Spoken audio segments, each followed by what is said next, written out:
Olá, estamos de novo aqui, mais uma aula, tá?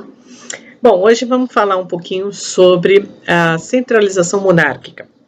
O que vai ser isso, tá? Então vamos lá, gente. Durante a Idade Média, dentro da Europa, não havia país, que nem hoje em dia tem França, Itália, Portugal, Espanha, não tinha. O que havia dentro da Europa eram pequenos reinados, pequenos reinos, tá? E esses reinos eram subdivididos nos chamados feudos, né, que seriam reinos menorzinhos, por assim dizer, tá? Então, o que vai acontecer? Não havia uma unidade política, porque em cada feudo, cada senhor feudal tinha sua autonomia, tinha o seu poder, enfim, ele determinava as regras que aconteceriam ali, tá? Então, o que acontece? Se você não tem uma unidade política, cada um manda do jeito que quer, existe o comércio? Existe, mas ele acaba sendo um pouco dificultoso. Por quê? Em cada região, você vai ter uma moeda diferente. Então, a gente pode dizer que o processo de centralização monárquica teve também um dedinho da nossa amiga burguesia. Ela aí de novo, né? Na aula passada já citei ela como sendo aí meio que responsável, né, pela reforma protestante. No processo de centralização, também ela vai ser, tá? Então, a centralização monárquica, o que vai significar? Vai ser a concentração dos poderes, né, de uma determinada região nas mãos de poucas pessoas. Então, vai ser aquilo que a gente vai chamar de absolutismo monárquico. Então, vai ter uma região, vai ter uma pessoa que vai assumir o poder e esse poder vai ser exercido por toda a região que ele estiver dominando, tá? Então, assim, com o passar do tempo, aqueles pequenos feudinhos, né, que eu falei que tinha, eles vão se agregar, formando uma unidade maior, né, que seria um estado, tá? Então, essa centralização política, ela começa ainda em meados do século X, com algumas regiões, né? E ela vai se estender até o século XVI, século XVII, que é quando se configura aí as grandes nações.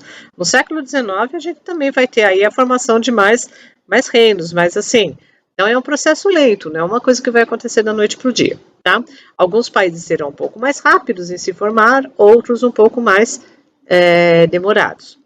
Então, a partir do momento que existe essa centralização, né, de poder, o rei ele passa a assumir um papel de destaque. O rei e todos aqueles que o cercam para governar o país, ok? Então, assim, ele vai acabar tendo um poder que a gente chama de poder absolutista, que é um poder total, só ele que manda, ninguém mais vai mandar, né? Aí, assim, a burguesia ela é interessada nisso, como eu disse? Sim. Porque quanto maior a região, uma única pessoa mandar, fica mais fácil desenvolver o comércio nessa região. Então é aquela história, eu vendo gelinho em uma rua, tá? Se eu tiver o domínio no quarteirão inteiro, eu vou vender muito mais, concorda? Então é a mesma coisa que acontece com a burguesia. Então ela precisa de regiões mais amplas para desenvolver o seu comércio. Única forma disso acontecer é se houvesse uma centralização política, se houvesse a formação de um Estado nacional. Aí ela teria um território muito maior para estar agindo, ok? Então, o absolutismo monárquico ele vai significar isso. Vai significar uma centralização a partir de uma consolidação territorial, onde poucas pessoas vão estar governando o país. Acontece da noite para o dia? Não. É um período bastante extenso e cada país vai ter aí um período de duração. Por exemplo, a França começa no século XII e vai estender esse processo até o século XVI, XV, XVI, tá? A Inglaterra começa no século XI e vai até o século XVII. Portugal começa no século XI e até o século XIV. Inclusive, Portugal é o primeiro de todos os países a conseguir a centralização política e a formação de um Estado nacional, tá? Então, o primeiro país a se formar dentro da Europa, com certeza, foi Portugal, ok?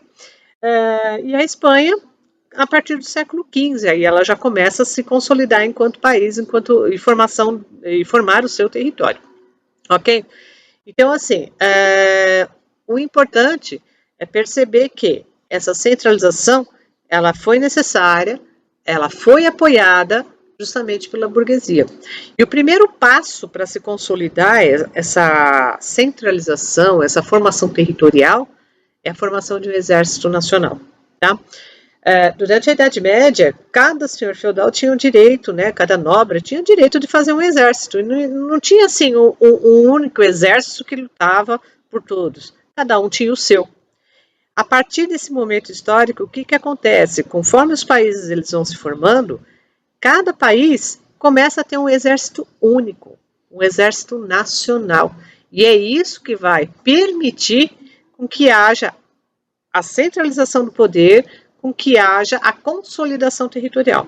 Um exército único, lutando por uma única causa, é melhor do que 10 exércitos, onde cada um está lutando por uma causa própria, tá? Então, essa é a característica principal daquilo que a gente chamou de absolutismo monárquico ou centralização política, ok? Bom, então, por hoje seria isso. A atividade de hoje é vocês fazerem a anotação da videoaula no caderno de vocês apenas, tá bom? Não vou pedir nada mais, porque na aula passada eu já tinha pedido muita coisa, né? Foram 2 pesquisas numa só e ainda assisti um filme. É demais, tá? Então, por hoje é só. Na próxima aula, a gente vai falar mais um pouquinho sobre a época moderna. Um abraço, tchau, tchau!